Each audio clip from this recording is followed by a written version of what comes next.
Haleluya, haleluya. Apa kabar Bapak Ibu? Luar biasa. Kurang kencang. Apa kabar Bapak Ibu? Luar biasa. Kita bersyukur kepada Tuhan. Tuhan melindungi kita sepanjang minggu ini. Kita akan memulai ibadah kita. Kami bersyukur kepadamu Tuhan, sebab Engkau sungguh baik dalam kehidupan kami Tuhan Yesus. Tidak habisnya kami Tuhan bersyukur kepadamu Tuhan Yesus. Terima kasih Yesus. Engkau berkati ibadah kami Tuhan dari awal sampai akhirnya. Haleluya, haleluya. Ada saat yang kami alami Tuhan, mungkin seperti yang tidak kami ingini Tuhan Yesus. Kami tetap percaya Tuhan, Engkau tetap merangkul kami, mengasihi kami, selalu ada dalam kami Bapa. Kami melayani-Mu Tuhan Yesus seumur hidup kami Bapa. Itu janji kami Tuhan kepadamu Bapa. Terima kasih Yesus. Terima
sampai ku menutup mata, ku tetap mengasihimu. Biar kau dapati ku hambamu yang setia.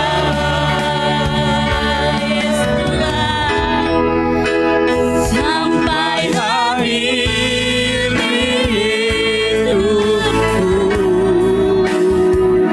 tetap menyembahmu, melayanimu seumur hidupku.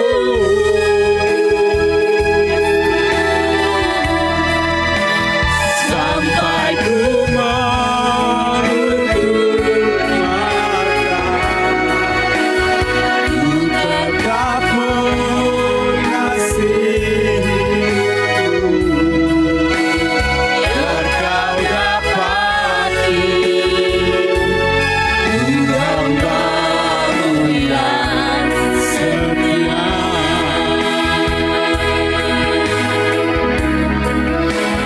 Biar kau dapati ku hambamu yang setia.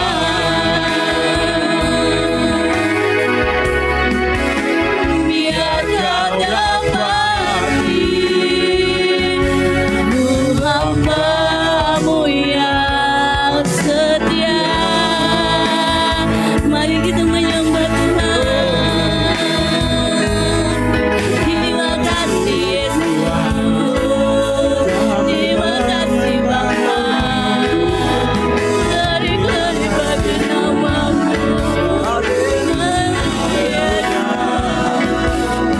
Terima kasih Yesus, terima kasih Bapa. Engkau sangat baik Yesus, Engkau sangat baik Tuhan. Kami melayani Engkau, kami bersyukur kepada-Mu. Terima kasih Yesus, glori bagi nama-Mu. Haleluya, Terima kasih Engkau sungguh baik Yesus. terima kasih. Kau sungguh baik ditinggikan nama-Mu Yesus, dimuliakan nama-Mu. Glori bagi nama-Mu. Terima kasih Yesus. Haleluya, haleluya Yesus, haleluya Yesus.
seumur hidup kami Tuhan Yesus. Biar Kau dapati kami Tuhan hamba-Mu yang setia Yesus. Terima kasih Tuhan buat penyertaan-Mu yang sempurna di dalam kehidupan kami Tuhan. Engkau Tuhan memberkati kami sepanjang kehidupan kami Bapa. Tidak habisnya kami Tuhan mengucapkan syukur kepada-Mu Tuhan Yesus. Terima kasih Bapa, terima kasih Yesus. Tuhan Yesus, kami akan memulai ibadah kami Tuhan. Engkau Tuhan yang memberkati Tuhan ibadah ini dari awal sampai akhirnya nanti Tuhan Yesus. Kami serahkan Tuhan ibadah kami di tangan-Mu Tuhan. Terima kasih Yesus, terima kasih Bapa, terpuji Engkau sampai selama-lamanya. Haleluya, amin. Amin. Ada haleluya. Amin. Siapa yang mau dipikul salibnya? Oke, kita akan angkat pujian kita. Hidupku di tangan-Mu. Amin.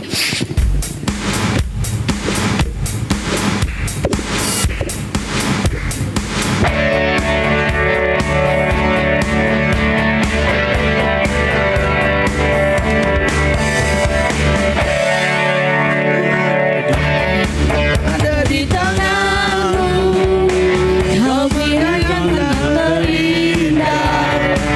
Tak hanya yang baik saja yang ku terima. Walau tubuhku tidak muka, walau jiwaku terkoyakkan, pujianku takkan terhentikan. Roh-Mu yang memberi penghiburan. Akan ku pikul salibku, cukuplah kasih setiamu. Ku bertahan, Kau buatku teguhkan imanku. Ku mau tetap bersyukur, senantiasa bersyukur. Segala yang ku alami, biar kehendak-Mu terjadi. Ku mau tetap bersyukur, senantiasa bersyukur.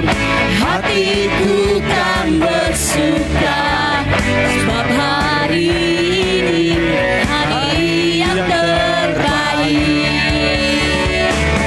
Hidupku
biar kehendakmu terjadi.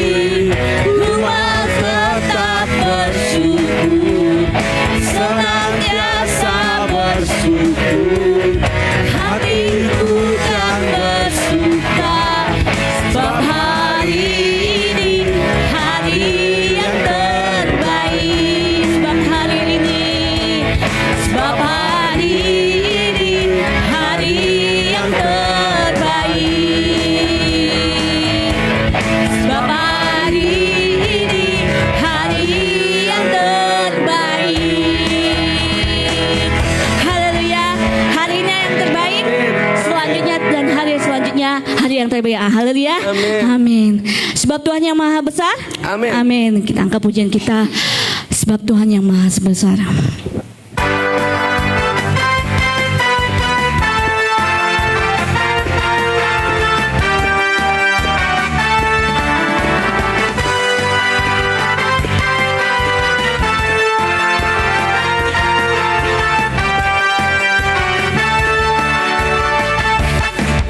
Tuhan maha besar dan sangat terpuji. Dia lebih dahsyat dari segala Allah. Sebab Tuhan maha besar, sebab Tuhan maha besar dan sangat terpuji. Kuasanya dahsyat menghancurkan musuh. Sebab Tuhan maha besar dan sangat terpuji. Dia lebih dahsyat dari segala Allah. Sebab Tuhan maha besar dan sangat terpuji. Kuasanya dahsyat menghancurkan musuh.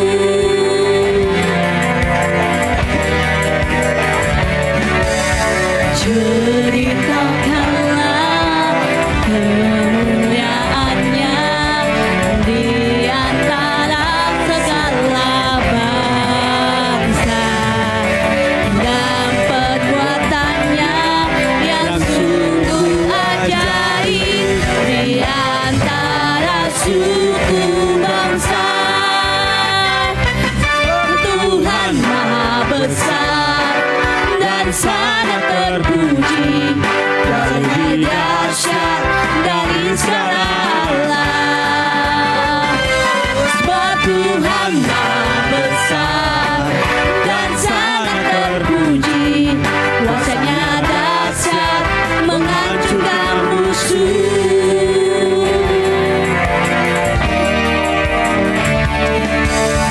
Ceritakanlah kemuliaannya di antara segala bangsa, dan perbuatannya yang sungguh ajaib di antara suku bangsa. Sebab Tuhan maha besar dan sangat terpuji. Dia lebih dahsyat dari segala Allah. Sebab Tuhan maha besar dan sangat terpuji. Kuasanya dahsyat menghancurkan musuh.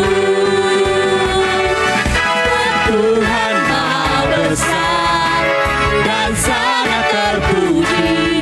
Dia lebih dahsyat dari segala Allah. Sebab Tuhan maha besar dan sangat terpuji. Kuasanya dahsyat menghancurkan musuh. Kuasanya dahsyat, dahsyat, dahsyat, dahsyat, dahsyat menghancurkan musuh.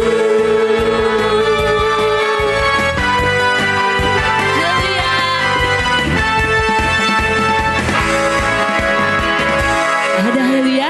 Amin. Silakan duduk kembali Bapak Ibu. Kita akan mendengarkan pengumuman. Jawal kegiatan sepekan. Ibadah doa Rabu tanggal 24 Juni 2026 pukul 19 PM sampai selesai di rumah keluarga Ibu Mariana, Blok E4 1017. Dan ada doa puasa Jumat tanggal 26 Juni 2026 dari Kamis malam sampai Jumat nanti sore, berbuka di rumah masing-masing pukul 4 sore. Dan kita akan kembali lagi nanti ibadah raya Minggu 28 Juni pukul 16 PM sampai selesai. Semua yang semua hadir dalam untuk di hari Minggu. Amin. Untuk pemuritan bulan Juni sudah tidak ada lagi, dan ada di bulan Juli, Kamis tanggal 9 Juli dan 23 Juli 2026.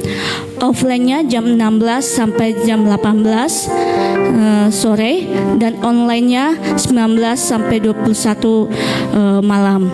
Kelas ekstensi setiap minggu, offline-nya jam 2 sore sampai setengah 4 sore.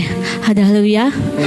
Dan mari kita dukung untuk Oma Goklin yang besok akan operasi. Kita dukung dalam doa supaya operasinya semakin lancar. Amin. Amin. Kita akan mendengarkan firman Tuhan. Terima kasih Bapa. Terima kasih Yesus. Engkau sungguh baik Tuhan. Kami bersyukur Tuhan atas rancangan-Mu Tuhan Yesus yang terbaik dan terindah dalam kehidupan kami. Terima kasih Yesus. Terima kasih Bapa.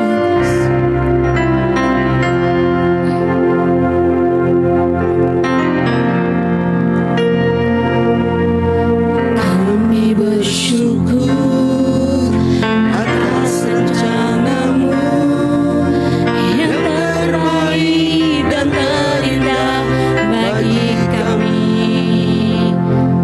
Kau memberkati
melayani Tuhan.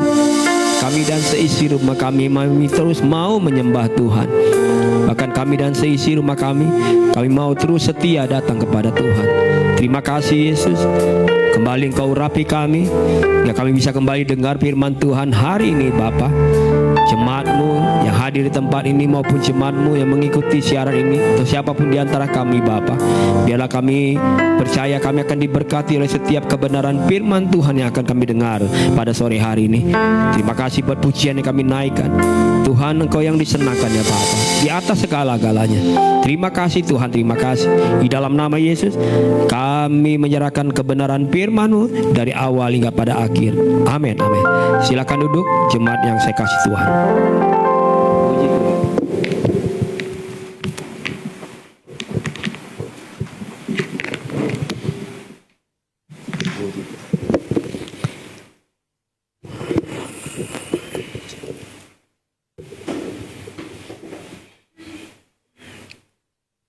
Saya senang kita berjumpa lagi.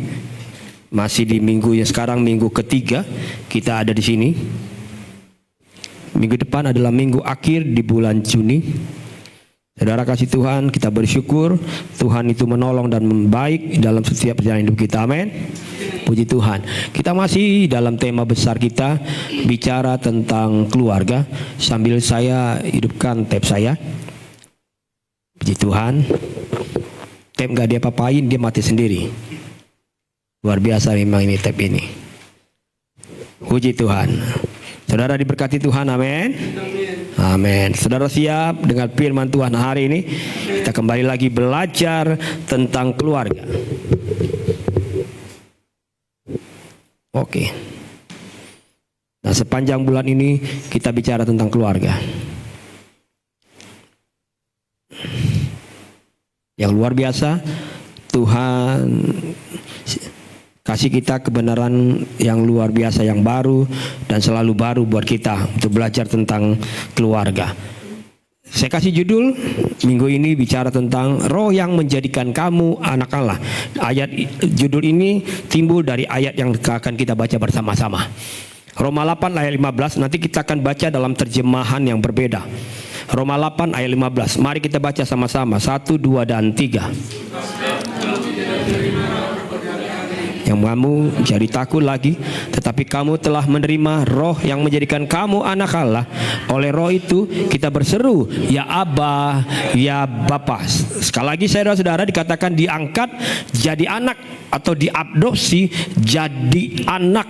Kalau saudara lihat di dalam terjemahan Alkitab berbahasa Inggris sangat jelas disebutnya adopsi. Kalau di sini semua dibilang diangkat, kamu roh yang menjadikan kamu anak Allah katanya.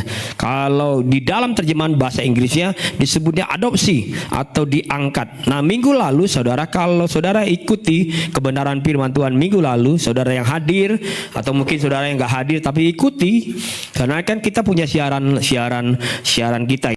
Jadi saudara sebenarnya punya kesempatan untuk ikuti atau juga ikuti ulang dalam yang berikutnya kalau saudara nggak punya waktu di minggu-minggu ke depan. Saya sudah agak sedikit singgung tentang adopsi anak jasmani. Namun hari ini kita kembali akan lihat bagaimana roh itu yang adopsi saya dan saudara secara rohani. Lagi roh itu yang adopsi saya dan saudara secara rohani. Ini bukan bicara tentang jasmani, tapi nanti kita akan lihat tentang keluarga. Karena memang sesungguhnya saya dan saudara sebagai orang percaya katanya itu diangkat sebagai anak-anak rohani. Sehingga olehnya saya dan saudara bisa panggil ya Aba, ya Bapa. Amin. Karena apa? Karena kita diangkat, diadopsi. Sehingga kita bisa panggil dia, ya Aba, ya Bapa. Amin. Roma 8 ayat 15, ini dia terjemahan dalam versi yang berbeda. Lebih jelas sedikit. 1, 2, 3. Maka kita tidak usah menjadi seperti hamba yang membungkuk-bungkuk ketakutan katanya. Tetapi kita harus berlaku apa? Seperti anak Allah sendiri yang diangkat menjadi anggota keluarganya. Dan memanggil dia Bapa. Amin. Katanya kita diangkat jadi anggota keluarganya Tuhan. Amin. Seperti anak Allah sendiri. Luar biasa enggak? Saudara senang jadi anak Allah? Amin. Diangkat jadi anggota keluarga Allah. Walaupun ada lagu dalam versiku cinta keluarga Tuhan terjalin mesra sekali, berarti kita saudara, satu keluarga, anaknya Allah. Amin. Diangkat katanya jadi anak Allah, satu keluarga. Amin. Jadi satu keluarga. Bilangin sebelah, ternyata kita satu keluarga ya. Nah, saudara, tujuan Tuhan dalam menyelamatkan saya dan saudara ingin bentuk sebuah keluarga. Bukan hanya sekedar diselamatkan agar kita masuk surga, tapi untuk menjadikan kita keluarganya. Dan untuk itulah kita diangkat, diadopsi jadi anak. Amin. Dan oleh Roh, dikata-kata Dia mengangkat saya dan saudara, maka kita bisa berkata hari ini, ya Aba, ya Bapa. Karena kita diangkat jadi anaknya. Aba itu bicara tentang status, bahwa Dia adalah Bapa kita. Sekali lagi ya, Aba itu bicara tentang status, bahwa Dia itu Bapa kita. Amin. Dan dalam kebenaran ini Tuhan sedang menunjukkan kembali lagi ada pola keluarga di dalamnya, yaitu pola pertama bicara tentang Bapa. Bapa itu memberi identitas dan warisan. Ada identitas. Waktu kita punya Bapa, kita punya identitas. Amin. Ya Aba, ya Bapa, yang artinya adalah Dia itu Bapakku. Bapak siapa? Bapak saya, Bapak saudara. Ini adalah bicara tentang status. Bukan hanya sekedar Bapak Pendeta Haryanto. Saya punya Bapak secara jasmani di rumah. Tapi saya dan saudara punya Bapak itu secara rohani. Ya Aba, ya Bapa. Waktu saya dan saudara diangkat jadi anak, sekali lagi maka kita bisa berkata, ini Bapakku. Ini kalau udah bicara ini Bapakku, ini bicara soal hubungan secara personal, secara pribadi, betul nggak ya? Kan nggak mungkin dong, tiba-tiba si Priska main ke rumah saya, terus dia bilang, ini Bapakku juga nih, nggak bisa. Tapi kalau dia bilang ini Bapakku, bilang, waktu dia kenalkan itu ini Bapakku, ini bicara tentang pribadi, hubungan yang personal dia dengan Bapaknya. Amin. Sama dengan waktu kita bilang ini Bapakku nih, ya Aba, ya Bapa. Maka ini bicara tentang personal, pribadi antara Kiaya dengan Bapa saya di surga. Jadi pertanyaannya adalah, saudara punya hubungan nggak secara personal sama Bapa di surga? Sehingga saudara kadang-kala wajar nggak sadar bahwa saudara sesungguhnya punya Bapa. Kenapa saudara nggak sadar? Karena nggak punya hubungan secara pribadi sama Bapa di surga, sehingga asing buat kita mendengar apa itu ya Bapa, ya apa itu ya Abang, siapa itu? Ya iyalah, siapa itu? Orang kita anak yang hilang, nggak pernah tahu kita siapa Bapa kita. Padahal kita punya Bapa yang angkat kita jadi anaknya. Kita lihat dalam konteks ini, kita akan belajar dalam konteks Roma ini. Roma 8 ayat 17. Mari lihat ayat ini. Dan jika kita adalah anak, dia bilang. Lihat baik-baik ayat ini. Dan jika kita adalah anak, maka kita juga adalah kalau bukan anak, gak punya ahli waris. Betul gak ya? Betul gak? Ya kan? Masa minta warisan? Bukan anak siapa kamu? Minta jatah. Kalau kita anak, kita juga ahli waris. Maksudnya adalah, katanya, dijelaskan tuh, orang-orang yang berhak terima janji-janji Allah. Amin. Jadi kalau kita bilang janjimu Tuhan ya dan amin, saya percaya dengan janji Tuhan. Kenapa? Saya anaknya. Amin. Saya ini diangkat. Jadi apa? Jadi anaknya. Maka janjinya buat saya pasti terjadi. Dan janji yang dia berikan pasti buat saya, karena saya anaknya. Amin. Bapa memberikan warisan yang luar biasa. Bapa bukan hanya memberikan sekedar warisan, tapi Bapa juga memberikan segala sesuatu yang luar biasa buat saya dan saudara. Masih kita lihat Roma 8 ayat 9. Kita belajar sedikit tentang kebenaran firman ini. Saya masih ajak jemaat semua sempat ini belajar dalam suatu konteks ini. ayat 29. Mari kita baca sama-sama 1, 2, 3. Semua orang yang dipilih katanya dari semula, mereka juga ditentukannya dari semula untuk jadi serupa dengan gambaran anaknya, supaya ia, anaknya itu yang menjadi sulung di antara banyak saudara. Nanti kita akan kembali kepada ayat ini. Saya mau ajak saudara lihat konteks dari ayat ketika dia bilang gini. Sebab semua orang dipilihnya dari semula. Dipilihnya dari kapan? Dari semula. Terus mereka juga bukan hanya dipilih, ditentukan dari semula. Lihat, waktu dia angkat, dia pilih, dia tentukan kita. Bahkan dia bilang, kalau kamu anak, saya beri kamu warisan. Janji ini buat kamu. Jadi Bapa itu bukan hanya memberi, tapi juga apa? Memilih, nanti kita akan belajar tuh.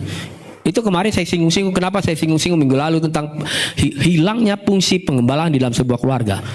Karena tugas Bapak itu bukan hanya beri, tapi dia memilih, menentukan. Memilih, menentukan. Amin. Saudara ingat kemarin saya singgung soal Abraham. Dia bilang jangan coba cari ya. Buat anak saya Ishak calon menantu yang bukan takut Tuhan. Betul. Siapa yang pilih? Abraham. Siapa yang menentukan? Bapak Abraham. Amin. Kalau orang tua mah enggak apa-apa, yang penting kaya. Udah ribet sama anak Tuhan juga nggak beres. Tapi gimana tuh? Udah ijab kabul. Yang penting kaya. Ekonomi kami kembali pulih. Terjadi nggak? Terjadi loh. Mari saya lihat postingan. Iya, saya dulu kenal dia. Saya dulu melayani dia sebagai anak muda. Berdiri di pelaminan. Gak tahu mungkin dari kaya raya kali. Semoga aja kayanya gak nanggung. Sayang kan kalau kayanya nanggung. Saudara ngerti ya? Udah bapak yang ngangkat dia tuh dia tinggalkan. Terus kayanya nanggung lagi. Mending dia sama Sipri kan. Udah jelas kaya raya. Di bumi dan di surga. Amin. Nah, saudara kok nggak percaya sih, itu dia. Maka pasti bilang Sipri, saudara senyumnya udah kayak sinis gitu, nggak percaya gitu. Nah itu dia. Padahal kita punya betul nggak? Dia punya warisan loh, janji. Amin, amin. Nanti kita akan belajar nih, saudara. Jangan ngantuk ya, pastikan jangan ngantuk. Saya lagi diberkati nih. Ini kita akan lihat nih. Kuga orang Kristen tuh nggak percaya sama bapaknya. Kalau lagi bapak itu bukan hanya menyediakan materi, tapi dia juga memberikan warisan, berikan kasih, semuanya dia berikan. Namun ingat dia juga memilih dan menentukan. Perhatikan baik-baik orang tua. Memilih, menentukan. Amin. Amin. Maka kalau saudara nggak bisa terlibat di situ memilih dan menentukan, saudara sedang hilang fungsi pengembalaan di dalam sebuah rumah. Saudara membiarkan keturunanmu untuk memilih dan menentukan. Padahal tugas Bapak tidak boleh, harus bisa memilih dan menentukan. Saudara, memang tidak ada tentang ibu di sini, tapi ada sebenarnya kiasan tentang ibu. Tapi saya nggak angkat. Alkitab tidak tulis secara langsung gambaran seorang ibu, tapi ada kiasan sebenarnya. Tapi saya nggak angkat ini, nanti terlalu lama, saudara. Tapi buat Tuhan gini, jalankan fungsi itu di tengah keluarga. Tuhan, aku single parent, jadilah bapak. Bukan hanya memberi, memilih, tapi menentukan. Amin. Taruh ini di hati dan pikiran kita. Amin. Sebagai orang tua, memberi, memilih, dan menentukan.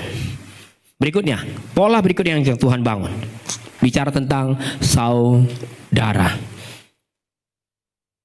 Saudara punya saudara? Amin. Kita lihat kembali ayat lanjutan dari Roma 8 ayat 29 tadi yang sempat kita baca.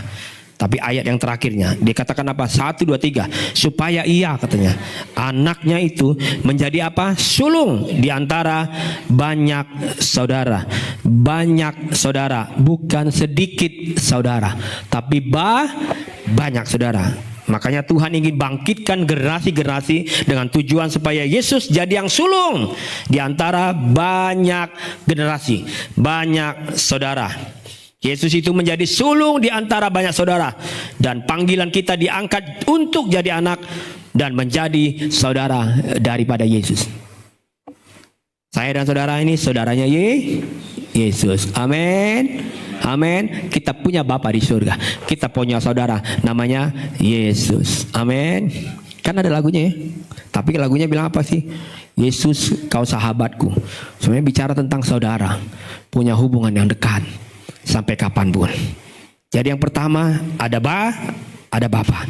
Berikutnya ada apa? Ada saudara. Jadi yang pertama ada apa? Berikutnya ada saudara. Kita punya Bapa dan kita punya saudara. Komplit ya, sebuah keluarga. Dan Yesus itu menjadikan sulung di antara banyak saudara. Dia yang sulung. Sehingga Bapa di surga ingin saya dan saudara itu punya hubungan yang dekat bersama dengan yang sulung itu, yang bernama Yesus. Maka gini, ada konteks ayat yang dibilang gini. Kan waktu Yesus sudah lakukan apa yang jadi kebenaran firman Tuhan, apa yang jadi maksud dari Bapa di surga, kan yang di surga bilang, malaikat di surga bilang, kepadanya lah inilah anak yang kukasihi. Kira-kira gitu ayatnya kan. Kepadanya lah aku berkenan. Lihat, diteguhkan tuh di depan banyak orang. Orang harus saksikan. Ini anak yang kukasihi. Siapa namanya? Yesus. Dan kepadanya lah aku berkenan. Jadi keluarga sekali lagi polanya adalah ada teladan, ada kebersamaan, dan ada sebuah ikatan. Hingga saya dan saudara harus punya ikatan persaudaraan yang sangat kuat dengan saudara. Betul ya? Saudara kita siapa namanya? Yesus. Ikatan persaudaraan seperti apa kalah? Ini yang luar biasa nih. Ini yang luar biasa. Yesus itu saudara kita. Dan kita punya ikatan secara emosional. Amin. Punya ikatan persaudaraan. Ikatan persaudaraan seperti apa? Dalam konteks ini kita akan belajar Roma 8 ayat 17. Siap saudara baca? Mari kita baca 1, 2, dan 3. Yang akan menerimanya bersama-sama dengan Kristus. Yaitu jika kita menderita bersama-sama dengan Dia. Haleluya. Saudara kasih Tuhan, ikatannya ikatan dalam penderitaan. Siapa yang mau ikut Yesus? Yakin? Saya nggak lihat nih. Siapa yang mau ikut Yesus? Berarti siap menderita? Amin. Oh iya dong. Alkitab bilang. Amin. Amin. Dia mau ikut Yesus, ikut bersama-sama. Ikut saudaramu itu menderita bersama-sama dengan dia. Amin. Dia udah lebih dulu menderita di kayu salib. Kamu mungkin gak diajak sampai kayu salib, tapi menderitalah bersama-sama dia. Dia udah kasih teladan. Teladannya sempurna. Kamu ikuti saja teladannya. Itu kata Bapa di surga. Saudara, mengapa tentara itu punya ikatan persaudaraan yang lebih kuat satu dengan lain? Kenapa ya tentara itu kadang lebih kuat punya persaudaraan satu dengan lain dibanding dengan keluarganya sendiri? Karena waktu mereka sedang berjuang bersama-sama di medan pertempuran, mereka berjuang sama-sama di dalam penderitaan, hidup dan mati di medan perjuangan. Makanya itu dianggap saudara buat mereka. Dan ikatannya sangat kuat. Kalau saudara nonton film-film action di Amerika, sampai nanti mereka udah pensiun, nanti ketemu lagi, punya ikatan yang kuat sekali, emosional yang luar biasa. Maka kadang nanti yang satu tiba-tiba diganggu orang jahat, keluarga misalnya dilakukan pembunuhan, maka kumpullah semua. Dulu yang satu batalion dia dulu, yang satu resimen sama dia bilang, yuk kita balas. Kira-kira gitu tuh kalau film. Lihat, hubungan emosionalnya sangat kuat. Karena apa? Dulu mereka sama-sama di dalam medan pertempuran, sama-sama hidup dan mati. Makanya saya bilang kekuatannya kadangkala ikatannya lebih kuat dibanding saudara dia sendiri. Itu satu gambaran yang luar biasa. Jadi saudara, untuk saya dan saudara bisa berjalan bersama-sama dengan Yesus dan bisa punya hubungan dekat dengan Tuhan Yesus, maka saya dan saudara harus juga mau menderita bersama-sama dengan Yesus. 1 Petrus 3:17.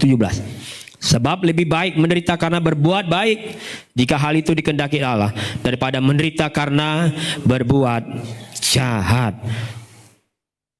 Saudara, tapi ketahuilah bahwa hidup ini bukan berarti saya dan saudara hidupnya susah terus, menderita terus, enggak juga. Tapi yang pasti adalah saya dan saudara jika ikut Yesus pasti ada cobaan, pasti ada persoalan. Dan pasti ada penderitaan. Memang hidup gak selalu harus susah terus. Tapi kalaupun datang kesusahan, saudara gak usah kaget. Namanya juga ikut Yesus. Amin. Selanjang saudara semakin setia sama Yesus, kok ada aja cobaannya, ya sudah, iya, saya ikut saudara saya Yesus. Saya harus setia, ikuti teladannya.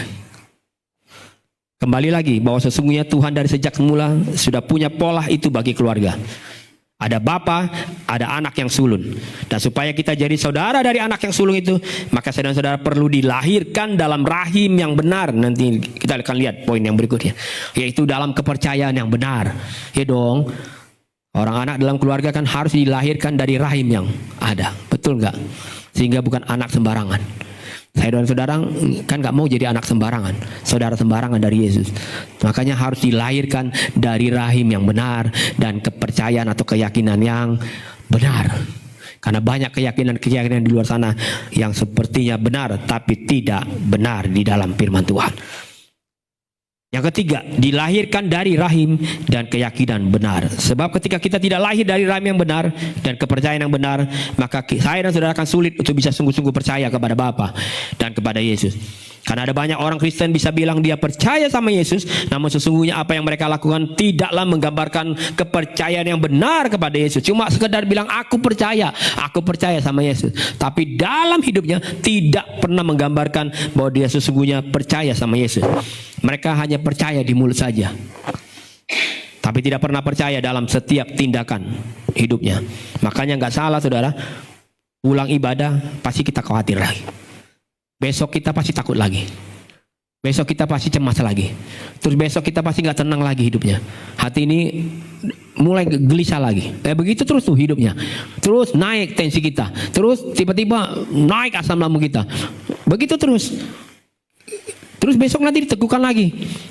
Ya harus percaya ya. Ya percaya. Ya gitu tapi gitu terus. Dan begitu terus jalan hidup orang percaya. Tidak pernah punya kepercayaan dan keyakinan yang benar dalam Tuhan. Sehingga seperti tidak lahir dalam rahim yang benar. Padahal saya dan saudara itu lahir dari rahim yang benar. Amin. Kita lahir dari kepercayaan yang benar. Tapi dalam praktek hidup kita seperti orang yang tidak benar-benar bisa percaya. Saudara percaya itu saudara nggak bisa cuma angkat tangan, saudara terus ngomong, hatiku percaya. Tapi waktu saudara selesai bicara, selesai nyanyi, selesai amin, saudara hari lepas hari dijalani, apakah saudara menggambarkan hidupmu percaya sama Yesus? Paling gampang ginilah, saudara. Ini paling gampang. Orang Kristen coba suruh tinggalkan kerjaannya.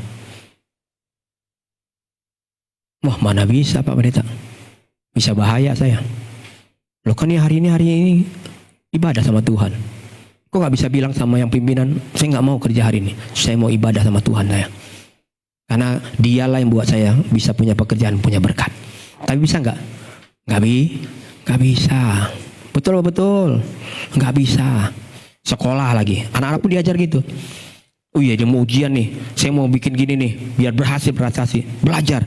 Terus nantilah ibadah dulu. Ibadah pun disempat-sempatkan aja sebentar. Karena fokusnya untuk ini nih, pendidikan saya harus berhasil.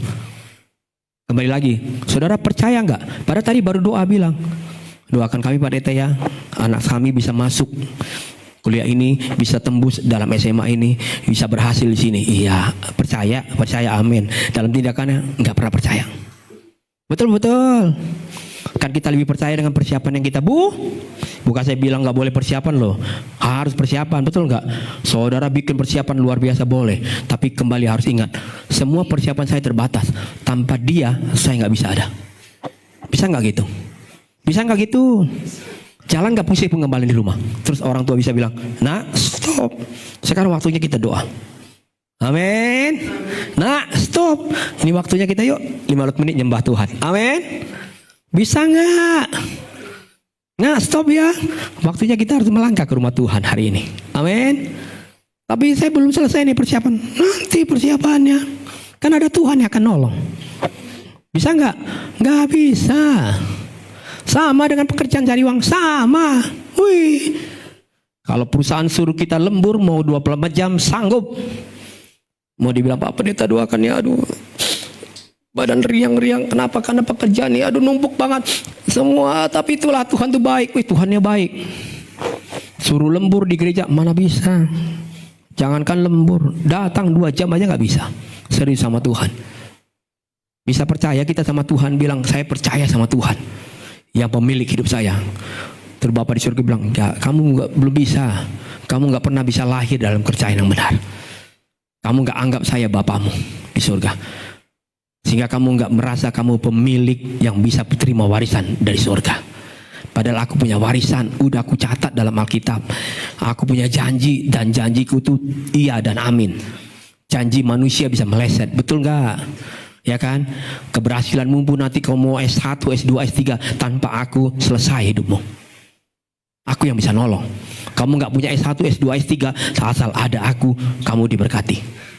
Amin. Ishak gak kuliah tinggi-tinggi, tapi Ishak dicatat Alkitab semakin kaya. Dapat dari mana kekayaannya? Dapat dari mana hikmahnya? Dari itu Tuhan. Amin. Sekali lagi waktu saya ngomong ini bukan berarti mulai sekarang kata pendeta Arya tuh kita nggak usah setinggikan anak sekali sekolah. Udah cukup saja sampai SMP atau SMA. Yang penting takut Tuhan. Enggak juga.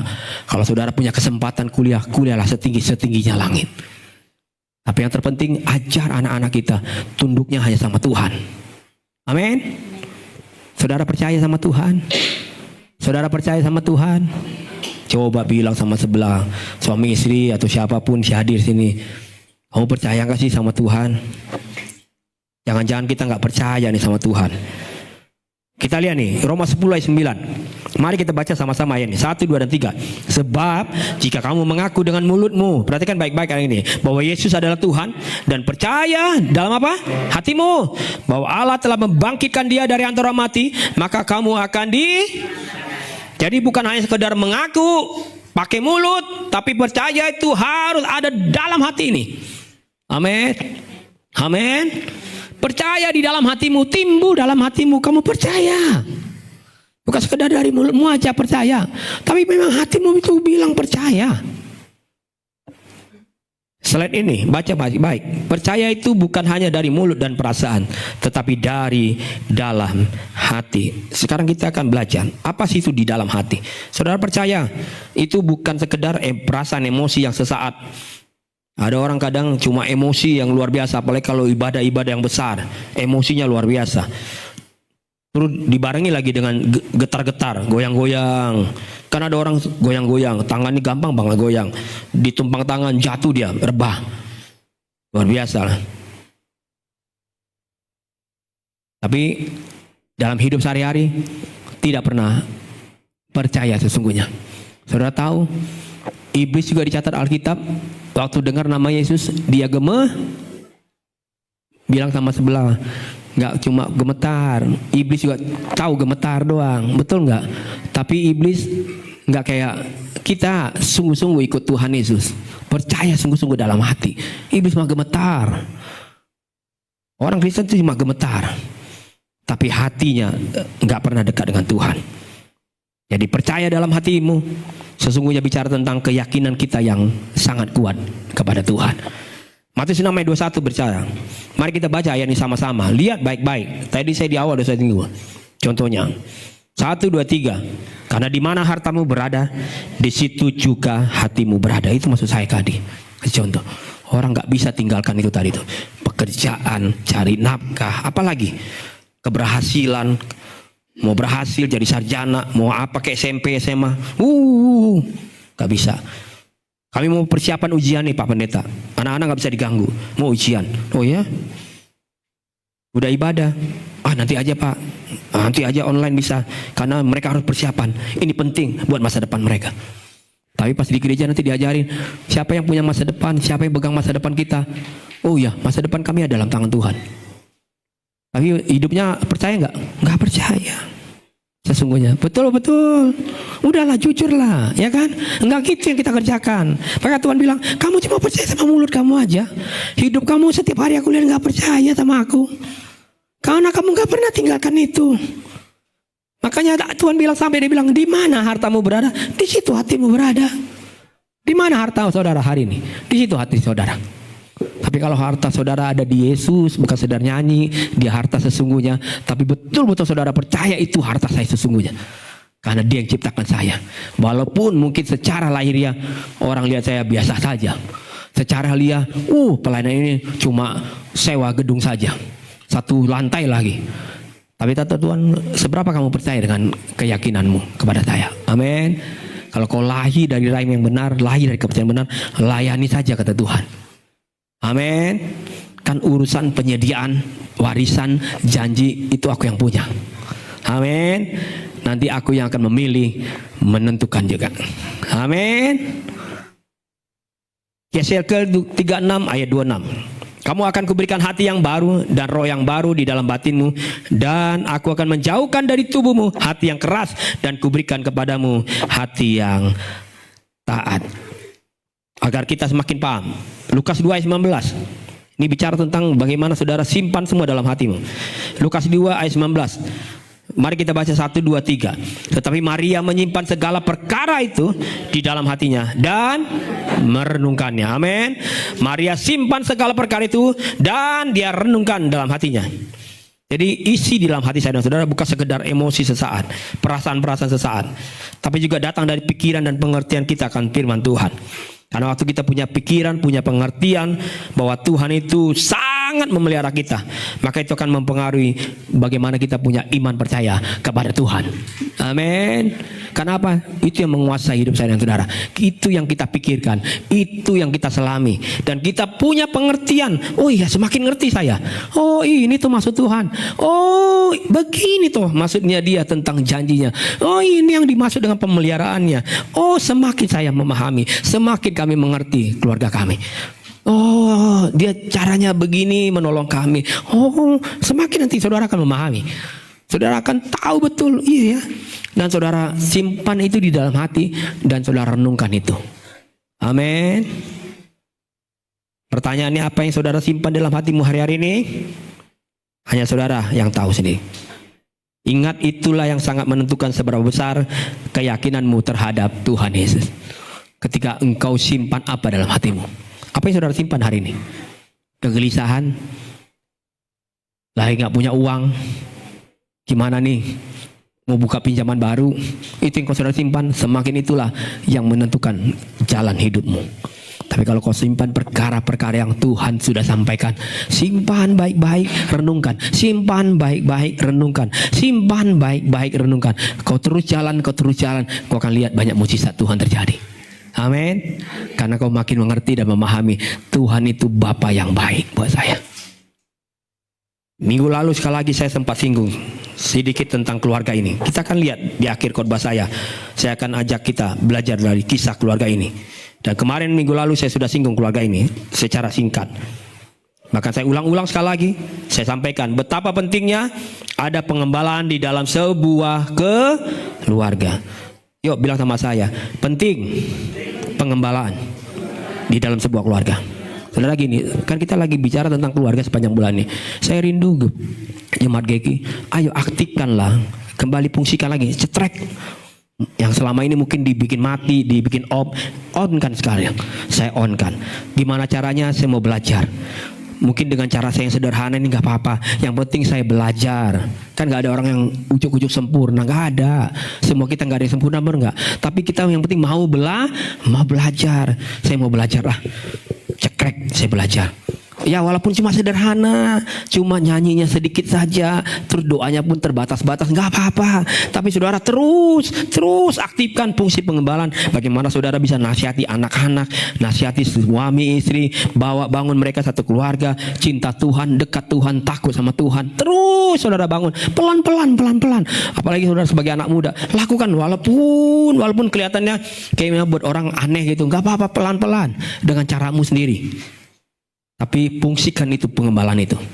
Karena nanti kamu yang akan menemukan bagaimana Tuhan bekerja dalam hidup saya dan saudara. Amin. Kita belajar. Siap belajar dari keluarga Lord ini. Ini kisah yang terakhir dalam khotbah saya. Kita baca dulu ayat ini. Saudara tahulah kisah ini ya. Kemarin saya sudah singgung tentang kisah Sodom dan Gomora. Ya kan? Ada 50 tawar menawar ya. 20, 40, 30, 20, 10 sampai 10 gak ada juga orang yang benar. Gak ada keluarga yang benar. Akhirnya Tuhan musnahkan, tunggang balikan kota ini dari banyak kejahatan. Nah, satu keluarga yang Tuhan selamatkan, yaitu namanya keluarga Lot. Lot, istri dan kedua anak-anaknya. Mari kita baca Kejadian 19 ayat 26. Tetapi istri Lot yang berjalan mengikutinya, lihat baik-baik istri-istri, menoleh ke belakang, lalu jadi tiang. Itu istri itu kayak gitu. Tapi Pak Pendeta, dulu lagi. Kelamaan bilang dulu tiang garam nih. Untungnya kita nggak berlaku lagi tiang garam. Mau tiang listrik kita. Tiba-tiba jadi tiang listrik loh. Benar. Tuhan kasih catat loh tuh. Ini kisah nyata. Tiang garam. Berhenti dia si Lot waktu dia. Istri Lot waktu lihat kalau jadi tiang garam. Lihat tuh. Karena Tuhan bilang keluar dari tempat itu.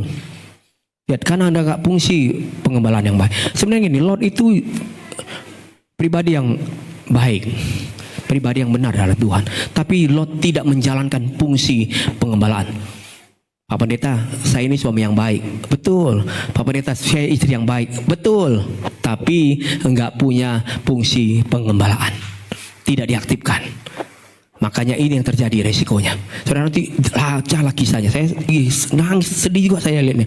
Kenapa terjadi gitu? Tuhan selamatkan mereka, tapi yang terjadi justru luar biasa. Bukan jadi baik juga keluarga Lot. Tidak. Kedua anak-anak ceweknya coba buat sesuatu yang seharusnya mereka nggak harus buat. Itu yang terjadi. Sekali lagi Lot punya siapa? Satu istri, dua anak. Akhirnya tadi katakan istri Lot menoleh ke belakang lalu jadi tiang garam. Tadi ceritanya saya sudah singgung. Bagaimana Tuhan tunggang balikan kota Sodom. Namun waktu Lot keluar, istri Lot keluar dari kota itu, dia toleh ke belakang. Karena apa? Kembali lagi, di mana hatimu berada, di situ Amin. Istri Lot gak pernah simpan apa yang datang dari Tuhan. Istri Lot selama perjalanan hidupnya tidak pernah merenungkan tentang kebaikan tuh. Yang dia simpan apa? Asetnya yang ada di Sodom. Yang dia simpan apa yang dia pernah senangi, yang dia alami selama ada di Sodom. Dia merasa kecewa, nggak rela dia tinggalkan Sodom. Karena disitulah hartanya. Di mana hatimu berada, di situ. Amin.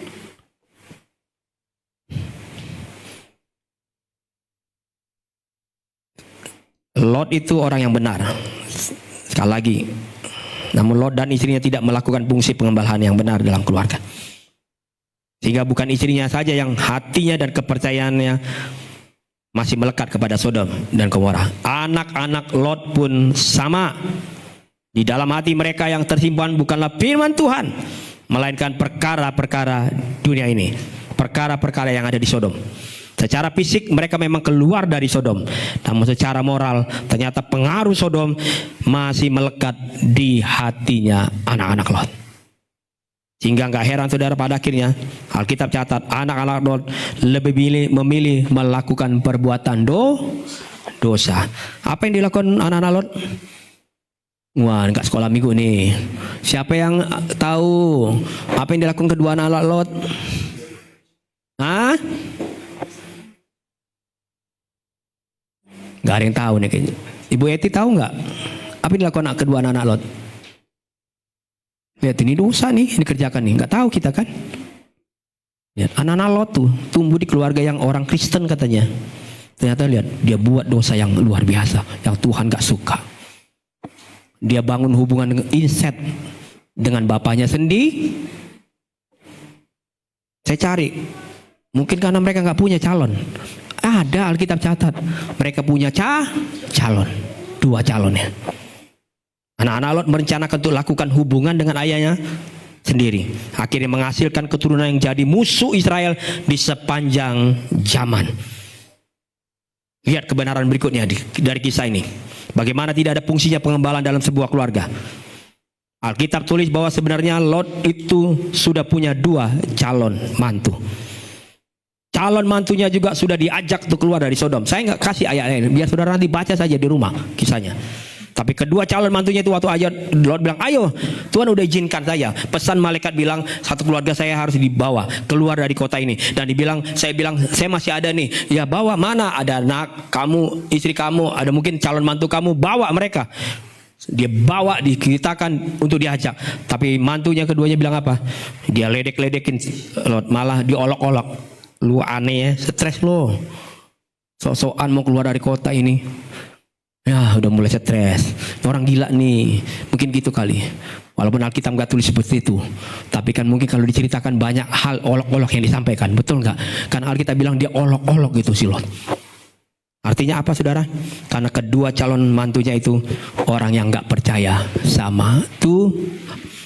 Jadi asing buat mereka waktu disampaikan pesan tuh. Betul betul. Ya asing loh, gak pernah ke gereja. Asing gak? Asing. Walaupun mereka mungkin ngaku-ngaku orang Kristen, nggak pernah ibadah, nggak pernah diajak doa sama keluarganya, asing. Tapi itu yang dibiarkan oleh Lot dan istrinya, anak-anak yang memilih dan pada Tuhan sudah ajar, jangan pernah memilih dan menentukan, biarkan itu kepada anakmu.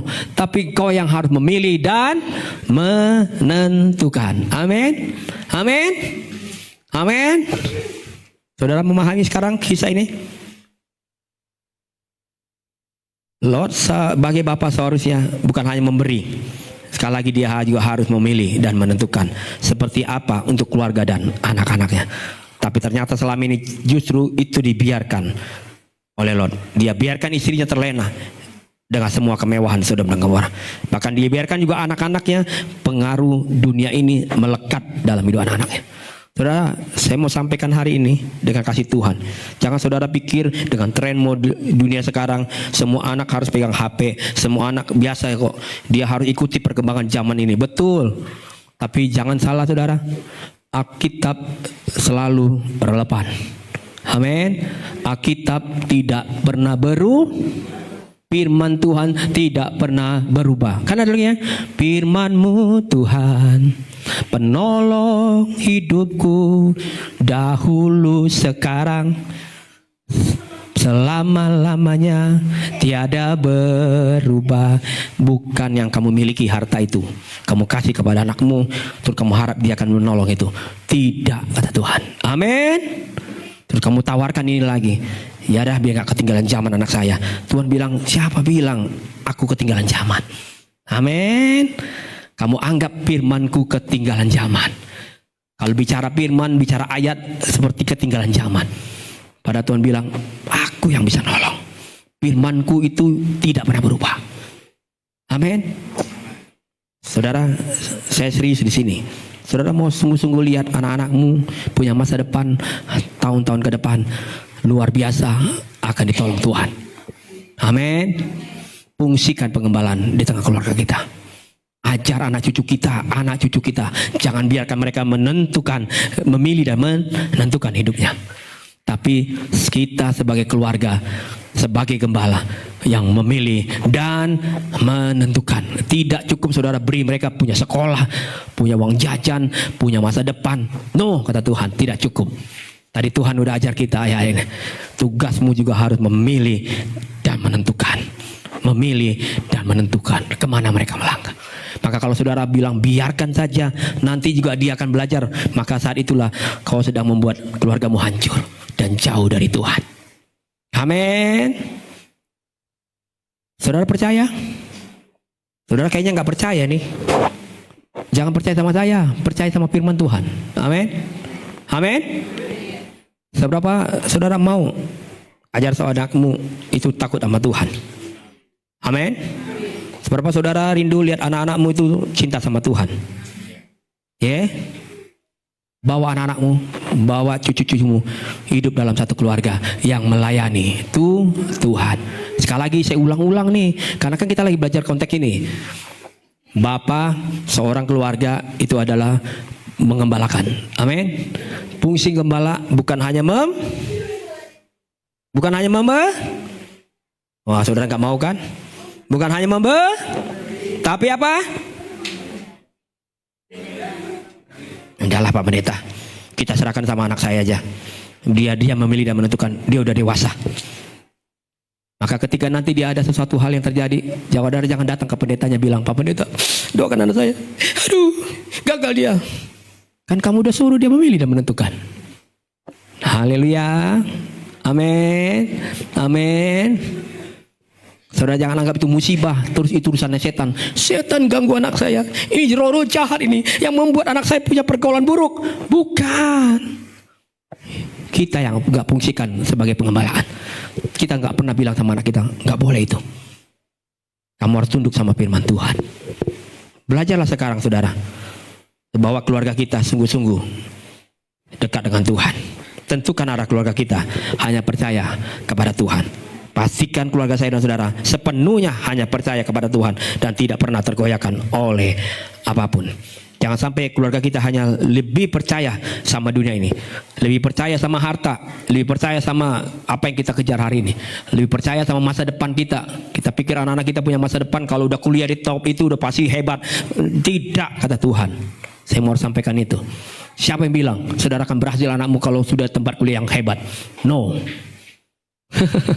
Tidak, saudara. Amin. Tidak ada Alkitab catat seperti itu. Alkitab hanya catat orang yang takut Tuhan, punya pengertian, tambah imannya, dia punya masa depan dan keberhasilan dalam Tuhan. Amin.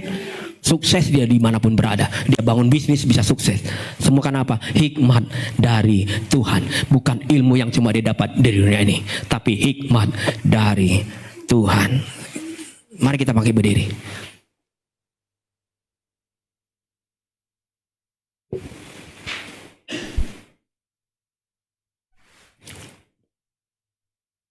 Nanti di penghujung ibadah kita akan doakan bersama-sama. Khususnya buat Oma Joklin, Oma Giok, nanti hari Senin rencana jam 5 sore. Tadi baru dapat info, rencananya akan lakukan tindakan operasi. Kita percayakan semua di dalam pimpinan dan penyertaan Tuhan.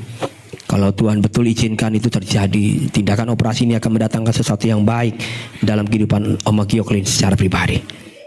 Terima kasih Yesus. Terima kasih buat firman-Mu hari ini Bapa.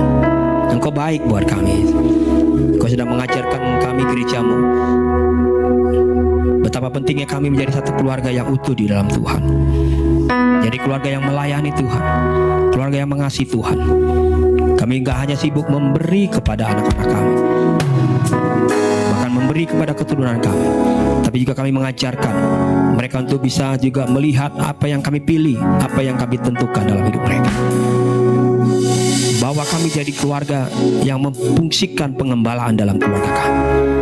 Hingga kau dapati keluarga kami menjadi keluarga yang berkenan di hadapan Tuhan. Dan kau akan mengatakan di dalam surga bilang, kepadanya aku berkenan keluarga ini. Aku akan curahkan, limpahkan segala berkat-berkat dari surga bagi keluarga ini. Karena keluarga ini mengajarkan takut akan Tuhan kepada anak-anak dan keturunan mereka. Hidup dekat dengan Tuhan. Terima kasih. Di dalam kelemahanku sempurna kuasa-Mu, hebatnya tantanganku, lebih hebat Tuhanku, ku berserah kepadamu. Di dalam kelemahanku sempurna kuasa-Mu, hebatnya tantangan, lebih hebat Tuhan, aku berserah kepadamu yang membelah laut, yang teduhkan badai, yang mustahil pun terjadi, karena kuasa-Mu yang pegang hidup, yang buka jalan bagiku. Kau pembuat mujizat yang membelah laut, yang terluka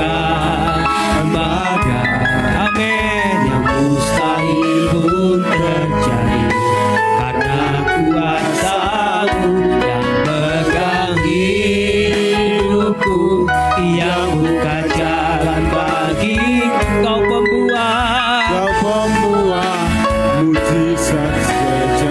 Sebelum saya akhiri ibadah ini, saya mau ajak kembali lagi saudara kasih Tuhan. Kalau saudara datang sebagai kepala keluarga, sebagai istri, sebagai orang tua, datanglah sama Tuhan hari ini. Katakan, Tuhan, aku mau bawa seluruh keluarga, anak-anakku. Aku mau pastikan mereka, anak-anakku, punya mesbah yang sama dengan kami, punya kehidupan doa yang sama dengan kami, punya pertumbuhan yang sama dengan kami. Bahkan sama-sama kami dalam satu gereja, bersama-sama kami bertumbuh di sana. Kalau kau masih anak-anak muda, engkau sendiri datang hari ini, katakan, Tuhan, aku mau jadi anak muda yang sungguh-sungguh juga kelak akan membangun sebuah keluarga yang cintakan Tuhan. Kalaupun aku masih jauh, aku masih bangun masa depanku. Biarlah masa depan yang kubangun bukan karena ketakutanku, bukan karena kegelisahanku. Sepertinya aku berhasil di tempat lain atau di tempat yang berbeda. Tapi ajarkan aku sebagai orang muda meyakinkan bahwa Tuhanlah yang punya masa depan dalam hidupku. Karena Engkau yang memberikan aku jalan yang baik, dan segala masa depanku ada di dalam tangan-Mu. Kalau Tuhan izinkan aku tetap melanjutkan banyak hal yang baik, pendidikan yang baik, keberhasilan baik, biarkan semua datang dari Engkau, Tuhan. Saudara, angkat tanganmu sebagai anak muda, sebagai orang tua, bawa anak-anakmu doa sama Tuhan. Bilang, Tuhan, aku izinkan Kau bekerja. Beri kami kesanggupan untuk menjalankan pengembalaan di tengah keluarga kami, sehingga kami tidak jadi keluarga seperti Lot yang gagal untuk mendidik anak-anak kami yang baik. Kami gagal untuk membawa mereka jadi anak-anak yang punya masa depan. Memang kami sepertinya orang Kristen, sama kayak Lot, seperti orang benar percaya Tuhan, tapi tidak menjalankan fungsi pengembalaan. Anak-anak kami tidak pernah kami ajarkan takut sama Tuhan, sehingga mereka tidak salah untuk memilih nanti masa depan mereka. Anak-anak dan cucu kami tidak ajarkan sejak dini. Mereka begitu punya rasa hormat sama Tuhan, cinta sama Tuhan, punya hubungan yang dalam dengan Tuhan. Tuhan Yesus, ajari kami, Bapa, sebagai orang tua, beri kami kesanggupan untuk bawa keluarga kami, bawa kehidupan rumah tangga kami ke dalam tangan Tuhan. Engkau yang sanggup mengerjakan yang baik dalam hidup kami. Engkau pembuat mujizat bagi hidup kami, bagi keluarga kami, Tuhan, bagi anak-anak kami, bagi masa depan kami, Tuhan. Engkau pembuat mujizat bagi kami, Yesus. Engkau ajaib buat kami, Tuhan. Terima kasih, Yesus. Sambil mengangkat tangan, kita naikkan pujian ini, rapnya bersaja yang berkata, yang membelah laut, amin. Yang kedukaan baik, Terima kasih, Tuhan, mustahil pun terjadi. karena kuasa-Mu yang pegang hidupku. Amin. Yang buka jalan bagi Kau pembuat mujizat. Sekali lagi bersama-sama.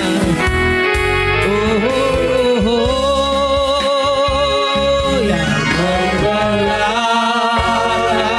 yang terdekat. Amin. Ya Tuhan, yang mustahil terjadi karena kuasa-Mu. Yesus, hidup yang buka jalan bagi keluargaku, Tuhan. Kau membuat mujizat. Sekali lagi, yang pegang hidupku, yang membelah laut, yang terbuka badan, yang mustahil pun terjadi karena kuasa-Mu, yang pegang hidup, yang buka jalan bagi Tuhan. jalan bagiku. Kau pembuat mujizat terjadi. Kau membuat mujizat terjadi. Kau membuat mujizat terjadi. Tuhan Yesus, di akhir ibadah kami bersama-sama mengangkat tangan kami kepada Tuhan. Kami berdoa buat Oma Gioklin yang direncanakan esok hari akan menjadi tindakan operasi, Tuhan. Kami tahu, Tuhan, di dalam kesanggupannya sebagai orang tua, mungkin banyak keterbatasan yang dia miliki. Sebagai orang yang sudah tua, Tuhan, ketika dia harus jalani operasi, kami tahu ada banyak keterbatasan dia miliki Bapa. Tapi kami percaya tangan Tuhan akan hadir. Tangan Tuhan akan bekerja melakukan segala perkara, sehingga yang tidak mungkin bagi kami mungkin bagi Tuhan. Tuhan akan sanggup memperbaiki segala tulang-tulang yang ada. Apa yang menjadi akibat dia patah Tuhan di tunggal pahanya, kami percaya mujizat Tuhan terjadi, mendahului segala sesuatu yang akan dikerjakan sebelum meja operasi yang harus dia alami. Kami percaya Tuhan Yesus bersama malaikat-Mu, Engkau lebih dulu menjamah Bapa, Engkau lebih dulu bertindak di dalamnya Tuhan, mendatangkan kemenangan bagi Oma Gioklin Bapa. Di dalam nama Yesus, dalam nama Yesus. Inilah kepercayaan kami bersama-sama Bapa. Kami bersatu hati Tuhan. Meja operasi yang akan dihadapi esok Bapa, jika Tuhan izinkan itu akan terjadi, biarlah seturut dengan kehendak Tuhan dan mendatangkan segala yang baik dalam kehidupan orang tua kami Bapa. Terima kasih Yesus. Kami berdoa buat jemaat-Mu yang tidak hadir, mungkin ada dalam pergumulan mereka, sakit penyakit mereka alami, kelemahan mereka secara fisik Tuhan, Engkau datangkan segala yang baik dalam hidup mereka.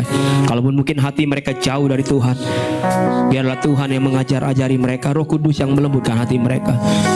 Buat setiap kami yang hadir hari ini, Tuhan berkati kami Bapa. Kehidupan kami sepanjang minggu ke depan, Engkau berkati kami dalam kuliah, anak-anak kami sekolah, dalam mencapai tingkat-tingkat ilmu yang berikutnya. Bahkan mungkin kami dalam rumah tangga kami, suami kami dalam bekerja, istri kami juga dalam bekerja. Siapapun di antara kami yang berusaha, Tuhan berkati kami, Tuhan tolong kami. Bahkan dalam pelayanan kami sepanjang minggu ke depan, Tuhan Engkau yang menolong dan memberkati kami. Kami yakin Tuhan Engkau terus bekerja dalam hidup kami. Engkau yang sertai langkah kami hari lepas hari Bapa. Dan biarlah kami bisa berjumpa satu dengan lain dengan cara dan waktu Tuhan yang baik. Ya, kami percaya Tuhan begitu ajaib buat kami. Rahmat-Mu, kasih setia-Mu selalu baru buat kami Bapa. Terima kasih Yesus, terima kasih Roh Kudus. Kami mengucap syukur buat gereja-Mu. Kami bersyukur buat setiap rencana yang akan kami lakukan di sepanjang tahun ini. Bahkan ibadah Natal kami di akhir Desember, Tuhan berkati. Tempat yang sudah kami tentukan, Tuhan juga memberkati Bapa. Apa yang dibutuhkan gereja-Mu semua Tuhan berkati. Karena rencana kami di tahun ke depan, jika Tuhan izinkan juga kami melakukan retreat bersama-sama, biarlah semua Tuhan juga melawat dan memberkatinya Bapa. Pemuritan yang masih kami kerjakan ya Tuhan, beberapa berikutnya Bapa modul yang akan kami selesaikan sampai di bulan Agustus, Tuhan kami butuh juga kehadiran Tuhan memberkati kami. Terima kasih buat setiap jemaat yang punya waktu dan kerelaan untuk memberikan waktu mereka, perhatian mereka untuk mereka mengikuti pemuritan ini dengan baik Bapa. Terima kasih Tuhan, terima kasih. Dan sekarang jemaat kasih Tuhan, pulanglah dan angkatlah kedua tangan kita bersama-sama. Kita akan terima berkat yang datangnya daripada Tuhan. Tuhan memberkati engkau dan melindungi engkau. Tuhan menyinari engkau dengan wajahnya dan memberi engkau kasih karunia. Tuhan menghadapkan wajahnya kepadamu dan memberi engkau damai sejahtera. Pulanglah dan percayalah Tuhan Yesus tidak pernah tinggalkan saya dan saudara. Dan yakinlah Tuhan telah sediakan hari depan yang penuh dengan harapan.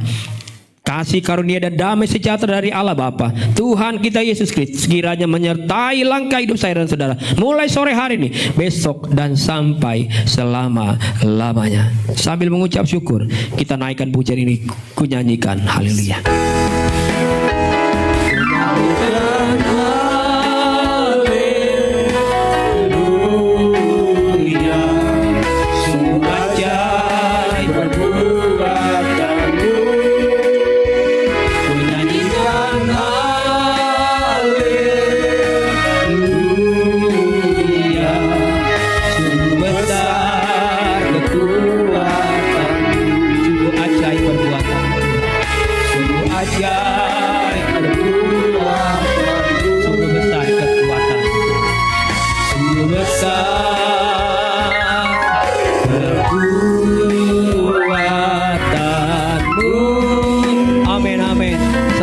Tuhan Yesus berkati kita.